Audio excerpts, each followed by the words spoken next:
Yeah, with sex robots from Russia. Yes, Atomic Heart. Though, I suppose we need to discuss that a little bit because there's obviously the controversy around it because it's a Russian company. No matter how much they like to pretend they're from Cyprus, they're not. Yeah. Just because they're paying, their headquarters is in Cyprus. Um, I've read a lot. At first, I was just like, you know what? Unless they support the war, then I really don't care that they're Russian. But apparently, there's a lot of very overt references to Ukraine in that. I don't know how much of that you noticed, Alessio. Well, to be honest, not much of that. Actually, I have a friend who is also, well, very much versed in all things Russia and Ukraine. He visited both countries. He loves the languages. Well, mostly the women, but the languages as well. Do I And know this person? no. Oh, But sounds like somebody I know. at any rate, he told me that basically, for example, someone pointed out that there is basically some meat in the game. I mean, Yeah, I some saw ad that. for meat, with the Ukraine flag, but apparently that is a real brand of meat in Russia. So it's not like they made it purposely for the game to shit on Ukrainians. That is to say. So I don't know. It's hard to say, and of course, as you said, it's a bit muddled. But on the other hand, I think unless we have the evidence to support that the company, or at least most of the company, is in favor of the war. Yeah, I mean it's hard to to boycott when you don't know for a fact that, because of course we know that not every Russian supports the war, so it's not clear cut as far as I understand. So fair enough. I mean, I've seen tweets where they say, "Well, this robot's got a braid like Yulia Tymoshenko," and I'm thinking, mate, it does. It's probably too much of a coincidence, but at the same time, they were developing this before the war started. But well, not really, because Russia invaded Crimea a long time ago. It's awkward. Yeah, but I mean, it was much easier when it was something I could just tell everybody to piss off. I'm going to play the game. In other words, Hogwarts Legacy. Yeah, that is another one, and I guess we can start with that as well. And yeah, we may as well. It looks like that boycott certainly didn't pay off, right? I think it paid off magically. Yeah. Well, I mean, for those who enacted the boycott, yeah. No, it definitely paid off. Everybody will swear blind they didn't buy the game. So, if all those people are telling the truth, Hogwarts Legacy would have sold about 20 million copies. Yeah. No, I've said it many times. I'll always say it. Game boycotts, mass boycotts of games, never work. They never have, and they never will. The only time you might find some people who stick to a boycott. I mean, well, both of you quite well know that I've not paid a single penny to Activision Blizzard in, I think it's 10 years now. Since the last thing I bought from Activision Blizzard was, and the last penny they got my money was Diablo 3. I've reviewed their games since then, but that doesn't cost me money, and that's my job. So that's my get out of jail free card on that point. But since Diablo 3. I mean, everyone is free to do whatever they want. If they want to avoid buying a game because of any reason, they can. The thing is, this time people were actively forcing everyone they could to basically pass on this game. just If anything, because. it's So, probably yeah. they probably made it. They probably made more people buy Yeah. it. They did, yeah. Because Uh, you get even people that weren't interested in the game or even in the universe, with all this talking, they just wanted to check out why they were, what was the controversy about, and they just bought it. So boycotts never work. By the way, I've just read that I read the other day that HBO wants to do a TV show on it. So yeah, yeah, the What, boycott on the has boycott? really worked. Yeah, they really it really worked, the boycott. No, I mean, HBO just wants to do a TV show on the boycott. No, Hogwarts I'm Legacy. like, what? On Hogwarts Legacy, they want to do a TV show on the game. Of course they do. It's it'll. I see. yeah, I don't actually think that will be as big as the game. yeah, Yeah, not really, probably but not. it's if they're just going ahead with this, it means Yeah. that they're seeing potential in it. I don't know how the Fantastic Beasts movies have done compared to Harry Potter's. Well, Probably not as well. we'll put it this way: they were meant to be doing another Fantastic Beast movie, and they've now cancelled it. Yeah. Okay. Yeah, they definitely didn't do as well as the Harry Potter movies, that's for sure. But Probably because they weren't as good. yeah, and also, maybe Hogwarts Legacy is a bit closer to the Harry Potter in that you are actually, a student at the school, whereas Yeah. Fantastic Beasts is all about adults, So It's not so much the student or adult aspect. I think it's more, well, with Fantastic Beasts, they were working with some of the sort of mythology, but a lot of it was partly made up as they went along, and it's not Hogwarts. They can say what they want, but it's not Hogwarts. yeah, it's more like the wider world of Yeah. magic, and but I think it will be interesting. Of course, well, it sold 12 million copies in a couple of weeks? 2 weeks. So yeah, 2 weeks. Yeah.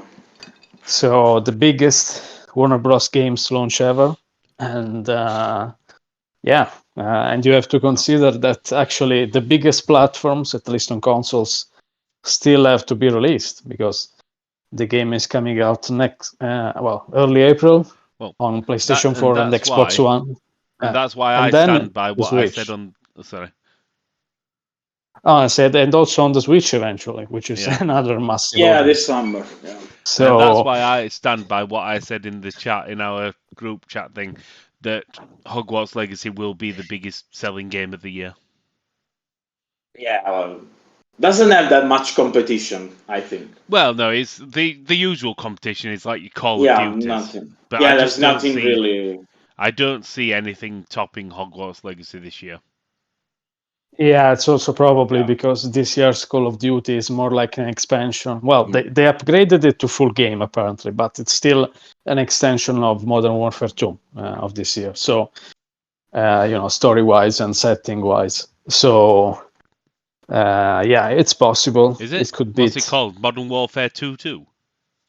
I don't know, but those are the latest. 2.2. Those are the latest rumors, and also, I mean, there is Starfield, but with Starfield, the thing is the game is selling on only 2 platforms, and also it's on Game Pass. So I doubt it will sell as many copies. I don't think it would sell as many, even if it was on every platform. Starfield will do well. It will sell well, but same as any time. And it's a new IP. So if it was an Elder Scrolls game, Elder Scrolls would sell better than Starfield, I imagine. But even if it sold as well as an Elder Scrolls game or a Fallout game, none of them do as well as Hogwarts Legacy have done. So I don't it's not. I think it just the property has just a much wider appeal, even outside people that usually play games. It's true, but to be fair, Starfield is currently the most wishlisted game on Steam. So there is that. There is that. I don't deny for a second it'll do well.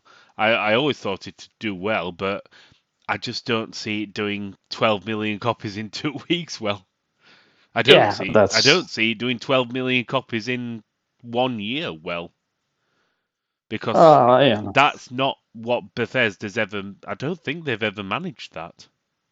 Well, Skyrim did more than that. Over time, but over time. But I mean, like the first year. Yeah. No, in the first year probably not. But over time, I don't know. It probably sold 30 million copies or something. Yeah, I'm quite curious now.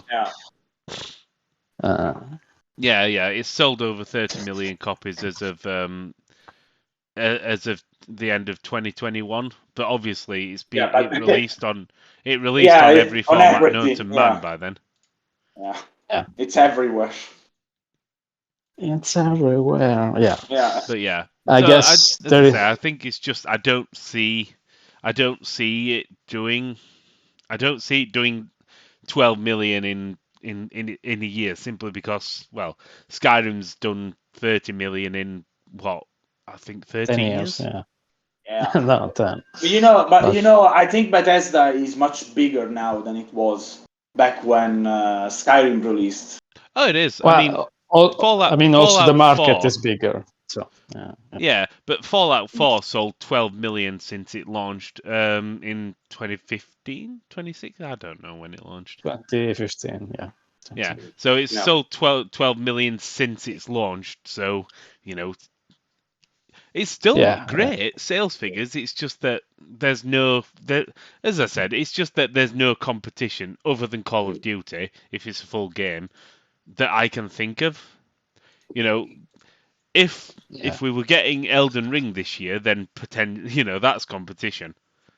Yeah, but even Elden Ring didn't do 12 million copies in 2 weeks. No. So it did 20 in 1 year. 20, in a year, but yeah. So and to be fair, Hogwarts could do that. A From Software game will never have the appeal of an Harry Potter game. In any case, it just wouldn't have. Yeah. So anyway, biggest launch ever. It doesn't shock me. I've enjoyed the game a lot. I'm looking forward to when they release some new content. They've got to now. They've really got to. They will.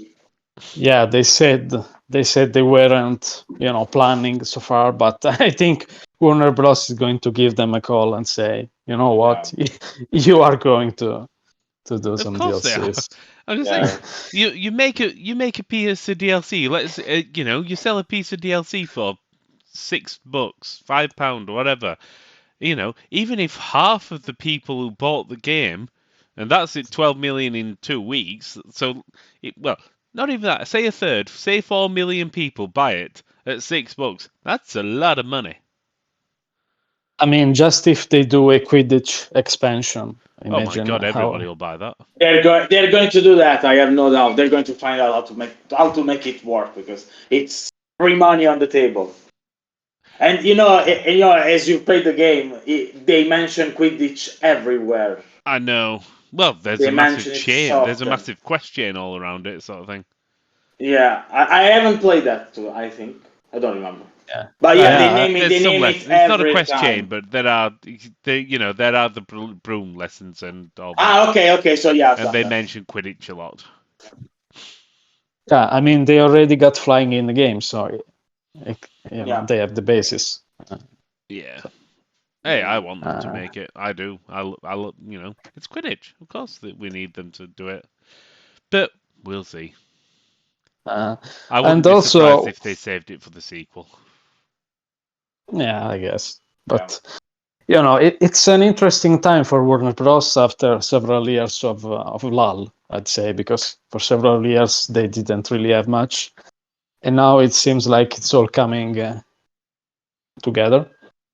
They also quite unceremoniously announced Mortal Kombat 12, right, Francesco? It's not really a surprise because Ed Boon said that they were working on something that would have been announced.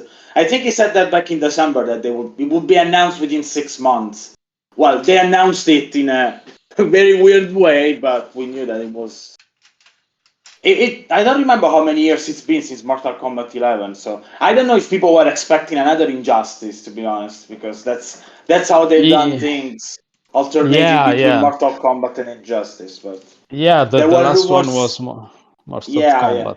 So. Yeah, there were rumors that they were actually working with a Marvel, working on a Marvel fighting game, but That doesn't would be seem to weird because that they're will Warner never Bros. happen. Yeah, And, I don't think Marvel is ever going to give the license for a fighting game anytime soon again after Marvel vs. Capcom Infinite that did horrible on the market. To be honest, it's the game's fault because it was what it was. But so I don't think they're going Mortal to do Kombat that. 11 was 2019. So it's been more than enough time. So it's just weird seeing a game announced in an earnings call. I guess very weird. I guess. To an extent, it makes sense to an extent because obviously that just gives the the investors a bit of a because they don't care about when they announce it. All they care about how it'll affect their stock price, and saying we've got another massive franchise coming up to the investors is always going to go down well. But usually publishers leave that to the studios. I mean, for instance, you Take-Two, they're always asking about GTA, and Strauss-Zelnick is always saying the announcements will come from Rockstar, not me. Yeah, so, to be fair, I do think that's probably because Rockstar are a very, very, very special case. You don't tell Rockstar what to do. Yeah, that's true. Yeah. And there is Mortal Kombat, which apparently is coming out this year, or at least Warner Bros. Discovery CEO said so. And there is also Suicide Squad, which got revealed at the State of Play. And to be honest, though, I was kind of disappointed. I don't know if you saw the 15 minutes of gameplay. I can't believe this is. I can't believe they went from Arkham Asylum to this. Yeah. Seems like it's another developer completely. It's so generic. They've been forced into going the live service route, of course. But even without that, it's just a game. It's Marvel's Avengers, but DC. At least essentially, it's DC's Avengers. At least in Marvel's Avengers, you could tell those characters were those characters. Like you don't get Thor using a shotgun just because. Yeah. And this is exactly what is happening in Suicide Squad. You have a character who's known for using boomerangs, using a shotgun because a shotgun is better. What? Yeah, that's the thing. To be fair, they have got a point. The shotgun is better than a boomerang. Yeah, but at this point, you could just have people play generic looter shooter number 3 instead of this. Yeah, I know. When you're using those characters, you need to stick to those, those abilities. I know. I'm joking. I'm joking. Yeah. And no, I think more than anything, I mean, of course, we knew it was live service. As you know, I don't necessarily think this is a bad thing. But the issue is that, the gameplay that we saw, it was not really reassuring at all. It kind of looked mediocre for a shooter. I mean, there was not enough feedback, for example, when you were hitting enemies. And there were also those weird glowing purple weak spots on basically everything, which kind of, I don't know, it looked lame, to be honest, because it didn't look as refined and polished and interesting as a Rocksteady game should be. And it's disappointing because, for example, I think actually the story is very interesting from what they showed so far. And, with with the evil heroes and Flash going mad due to Brainiac and Batman as well, Superman. But for instance, the latest video also shows Wonder Woman not being affected. So Wonder Woman is basically on the side of the Suicide Squad.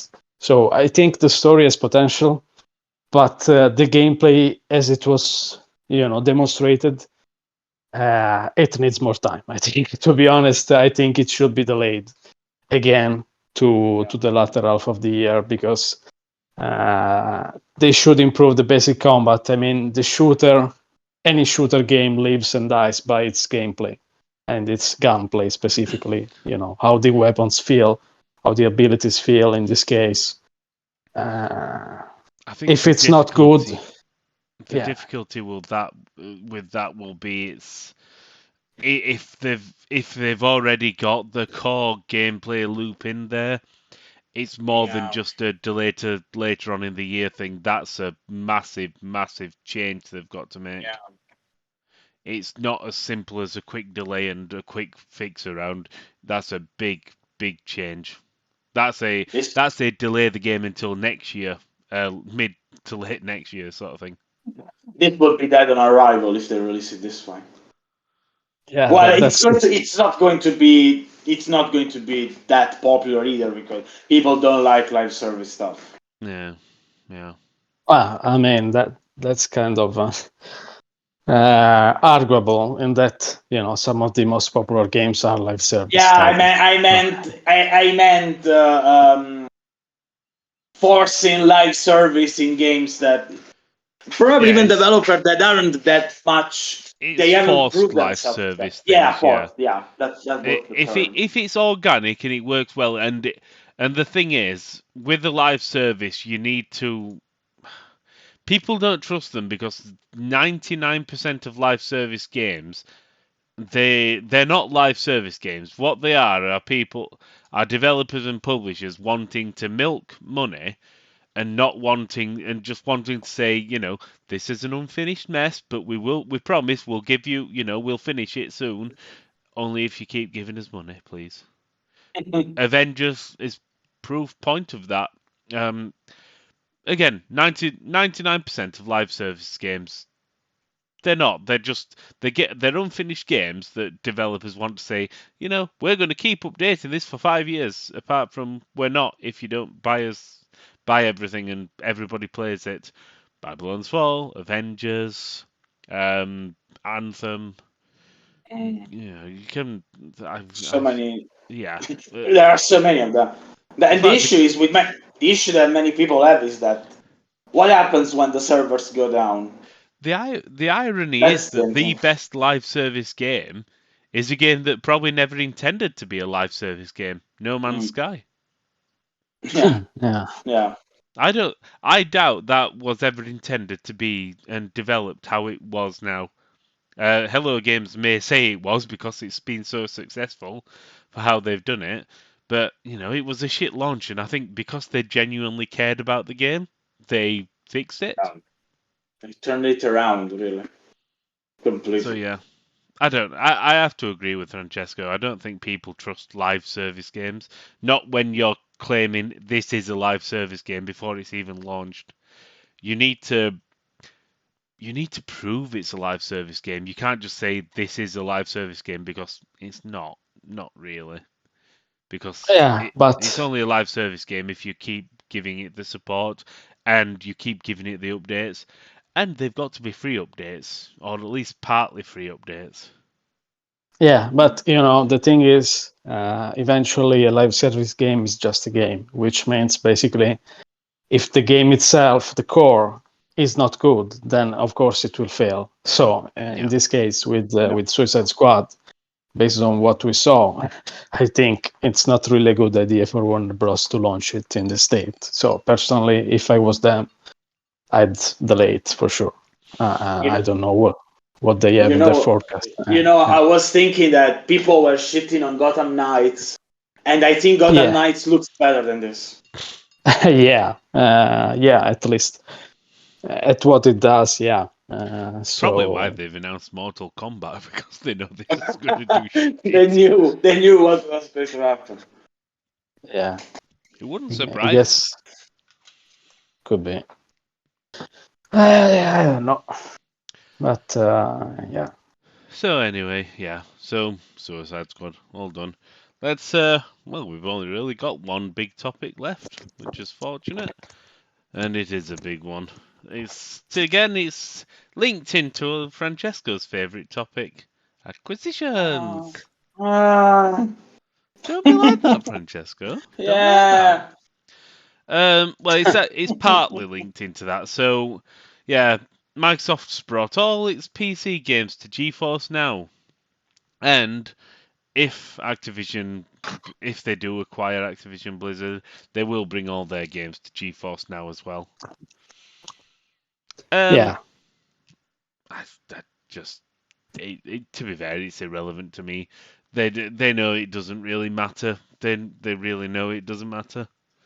They're offering it up because they'll get some money out of Nvidia from it, and chances are they'll use it to leverage extra support on titles and to get extra support like drivers for games. They'll just leverage that position. Just there's no real Well, yeah. major benefit. Well, I mean, I think it was mostly done to appease the regulators worrying about cloud gaming, and also Nvidia had actually relayed their concerns to the FTC that they needed to have access to all games as part of a cloud gaming competitor, and now with this agreement, they are supportive of the deal. So that's part of why Microsoft did it, obviously. Yeah. And when it comes to gamers, I think it's a big win, to be honest, because GeForce Now is the best cloud gaming service right now, technically at least. I mean, it's way better than Microsoft's, which was called xCloud, and it's built in Game Pass. You're completely wrong. I think Stadia is the best. What? What's that? And also, the main thing that GeForce Now users always complain about is that there aren't enough big games.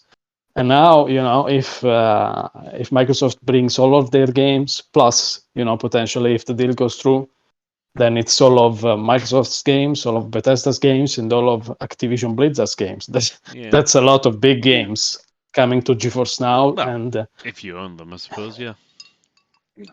But it's also, it's also a way to play those games.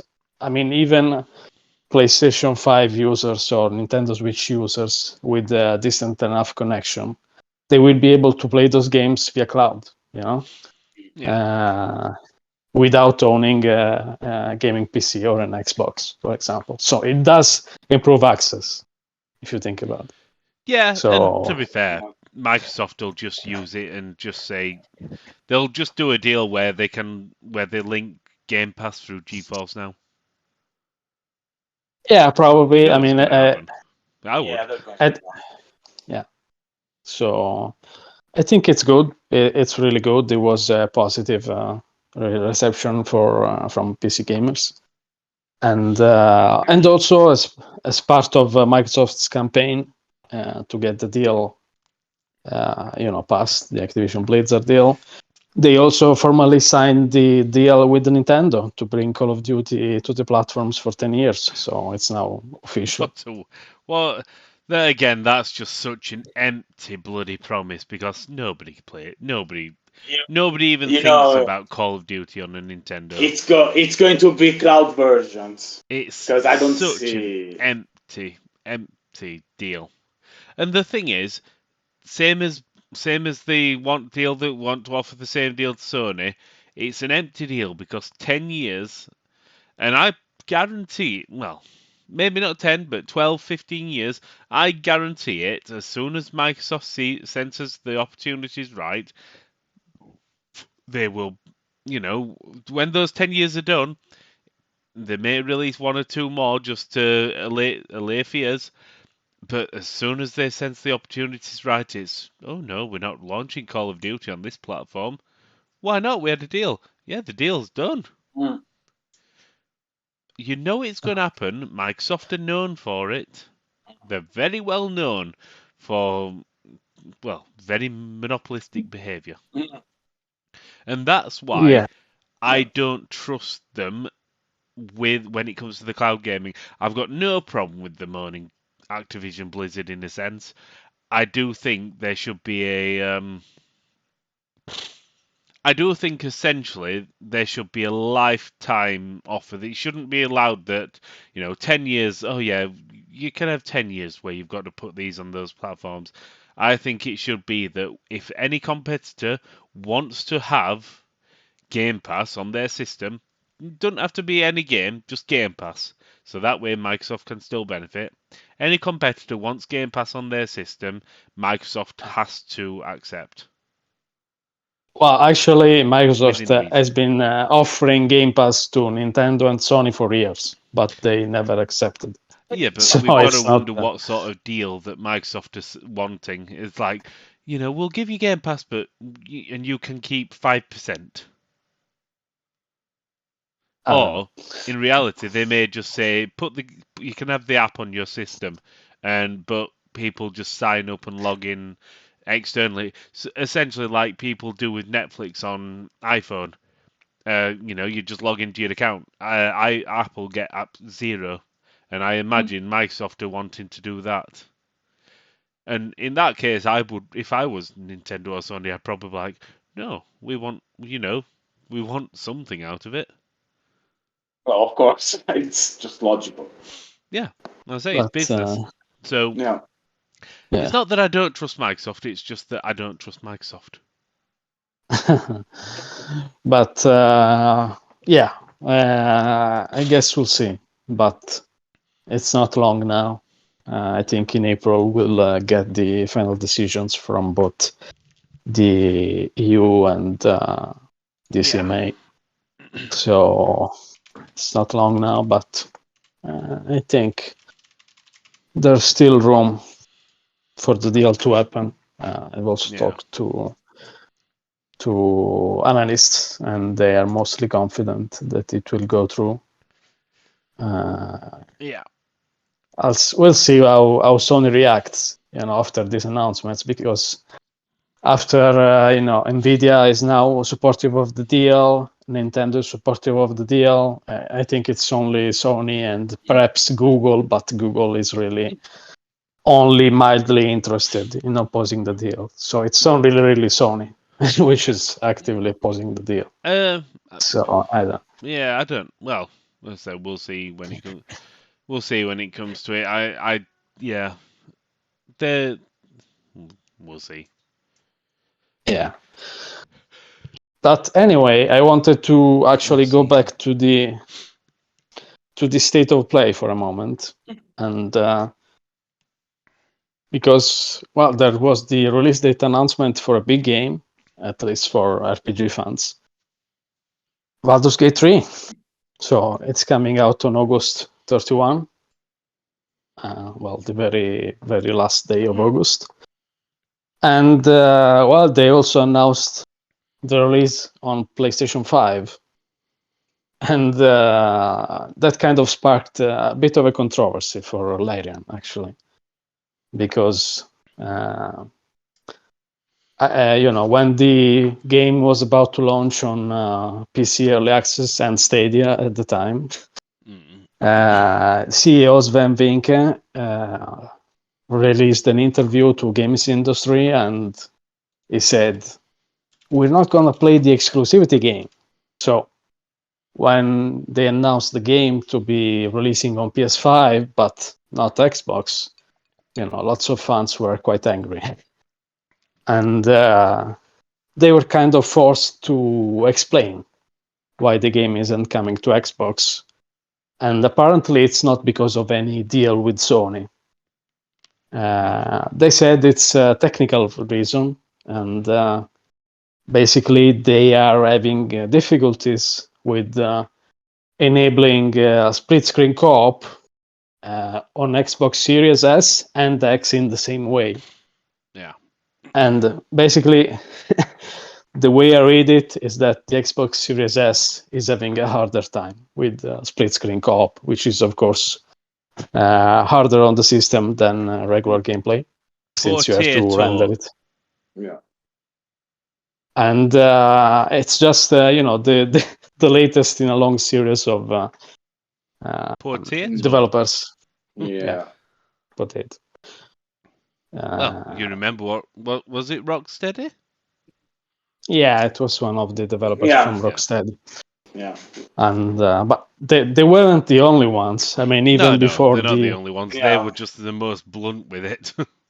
Yeah. And yeah, I guess we'll see. They haven't said it's not coming to Xbox. They said it's in development. So Yeah. they are trying to make it work, but it may take longer. So that's why it wasn't announced. Well, I believe they're not that big of a studio, even if they got bigger in the past few years. And then working on 4 versions at the same time, it was probably a challenge. So The difficulty is caused by Microsoft by saying that it's got to run on both. It's like Yeah. Yeah. Francesco, I think you posted the story some time ago that a few publishers had been trying to get Microsoft to drop the drop Series this S. requirement. Yeah, I don't know if I don't know, but I think Microsoft will eventually have to give in, because Baldur's Gate 3 is let's say it's a smaller game. It's a big RPG, but it's not that. I don't think it's going to be a big seller.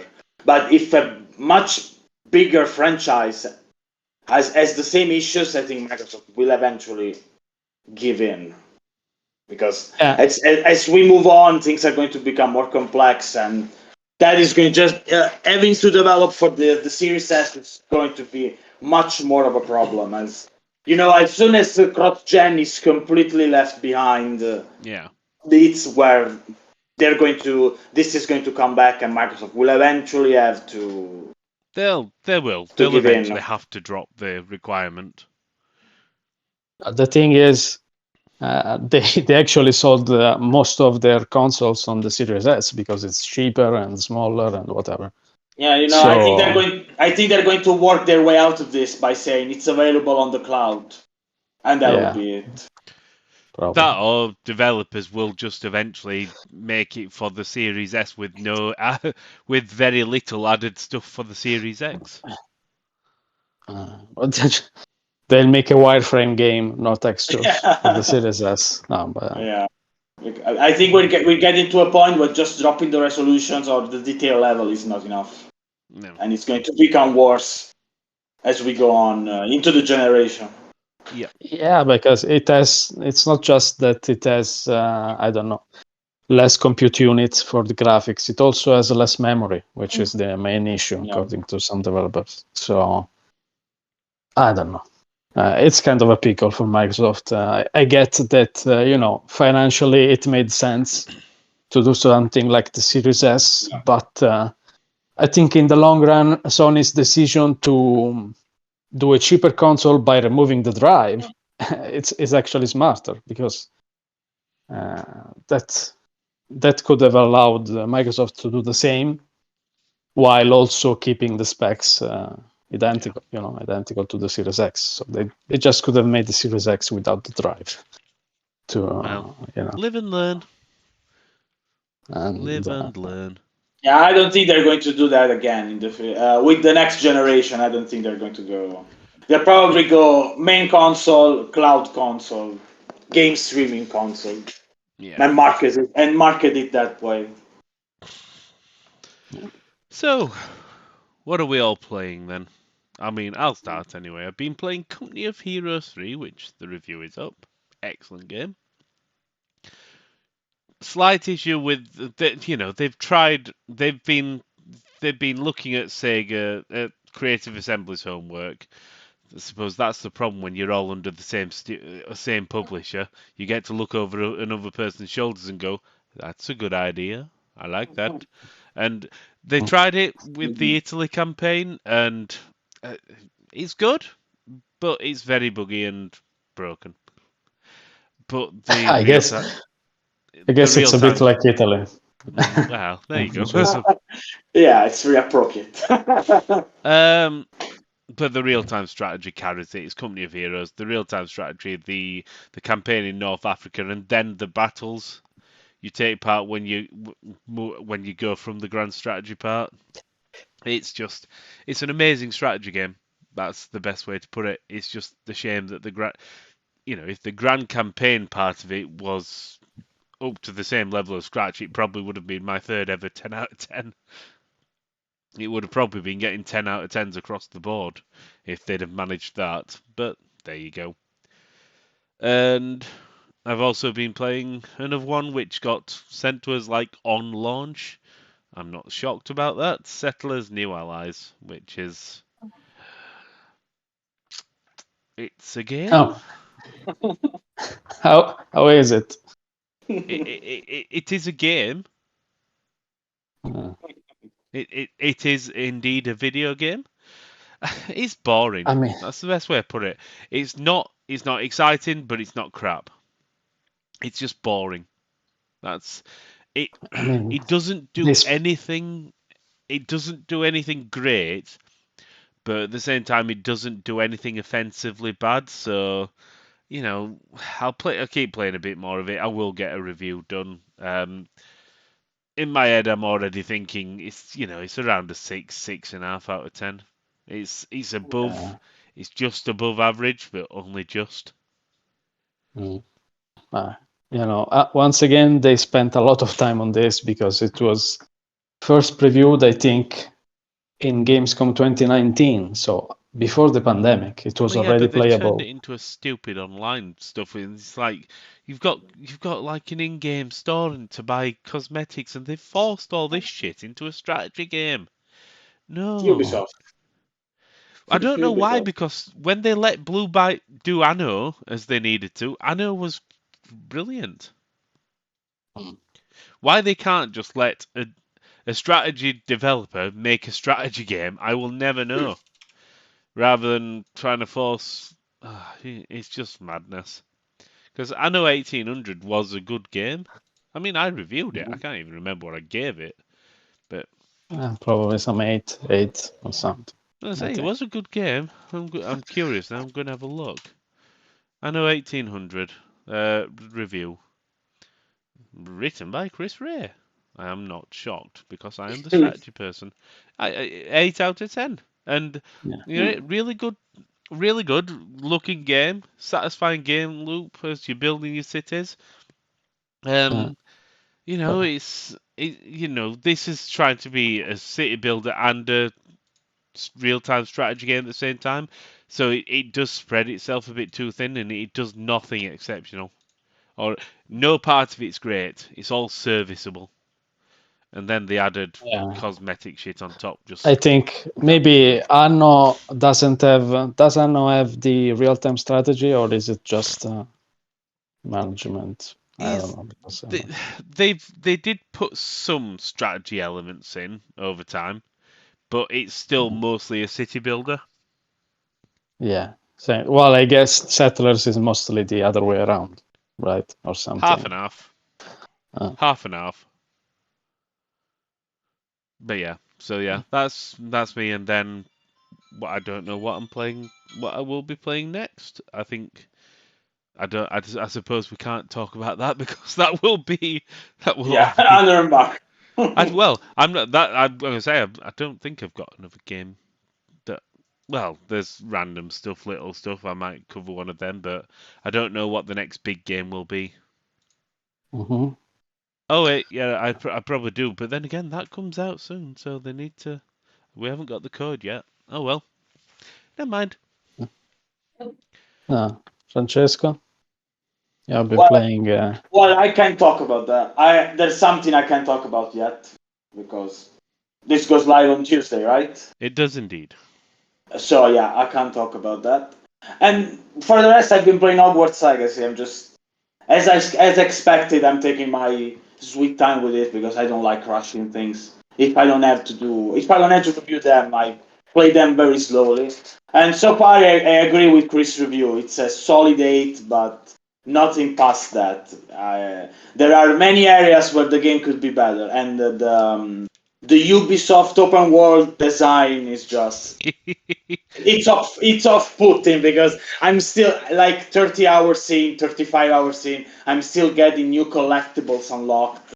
I mean, Like it's still at least it's better than the usual Ubisoft it, stuff. it is, the astronomy stuff. But there's one thing in regards to the story and the characters that could have been done better.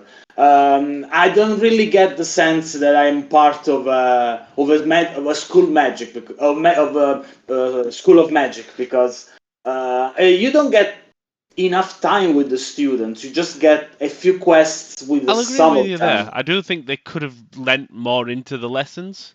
I Yeah. enjoyed the lessons part of it. It's just a shame they were There's just few a and far. few. You just feel like it just feels too video gamey sometimes with all the Lessons, yeah. collectibles around. But Yeah.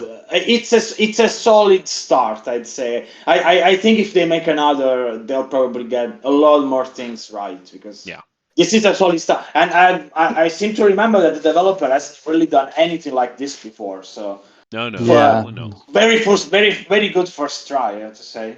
There are things that could be better, but generally, an 8 out of 10 is so far. It's the score the game deserves. It's not. I don't think it's going to be a game of the year or anything like that because it doesn't do anything really different than pretty much every but other open world game. But it's a solid one nonetheless. yeah, it's also quite big and quite polished, compared Yeah, to it's a good one, but not game of the year material or anything like that. yeah. When it comes to But, gameplay, that's my yeah. take. Yeah.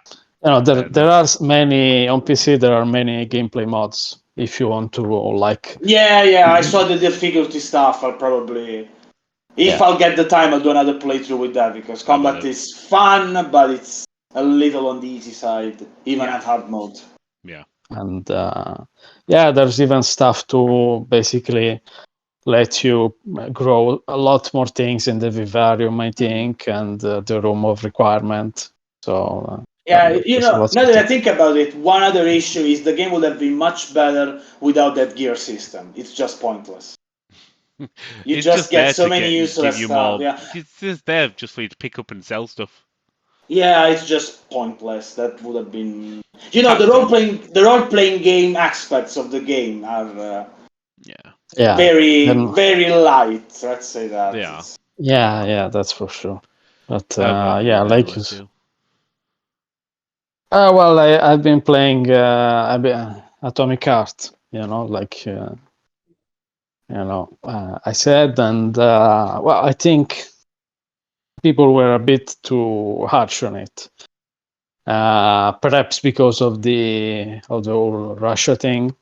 Yeah. But I think it's a really good game. And again, as Francesco said, in this case, Mundfish is actually releasing their first game. And as a debut game, I think it's a very good one.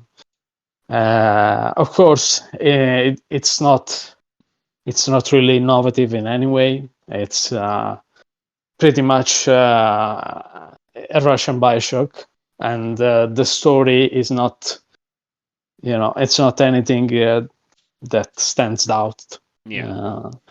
But the gameplay is pretty fun, I think. I don't know why people said it's clunky or something like that, because it doesn't feel like that at all to me. It's pretty good, and the graphics are great, and the performance is also very good, which is kind of refreshing for a PC game lately.